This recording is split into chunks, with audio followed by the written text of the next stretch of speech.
This very one is one big mistake that just makes you feel like, or make you look like a pure amateur, like someone who has never appeared on screen before.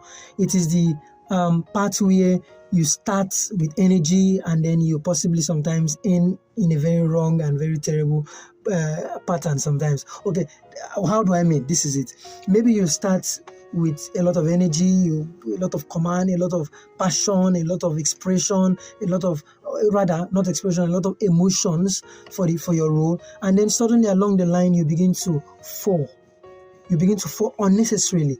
You're not keeping the pace anymore. You begin to die down slowly, and then you just go along the line. Nobody feels your character anymore. Nobody feels your energy anymore. You've dropped the tempo from where it was down to something else.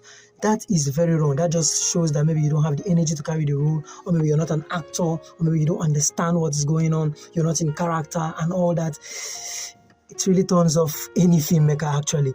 So another thing is some actors will act and then they go off before the director even says cut. Like they cut their acting before the director even says cut. That is a terrible thing. That is also not acceptable. It is actually not professional too.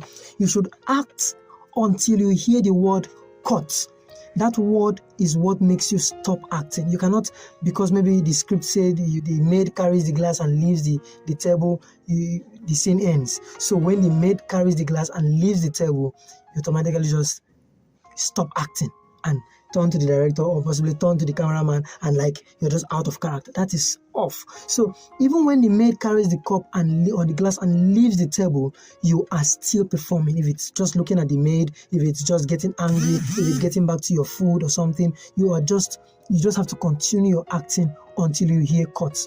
Most directors and editors would always want some few seconds at the end before they actually cut that take or that scene. So be careful of that. Don't cut until you hear cuts.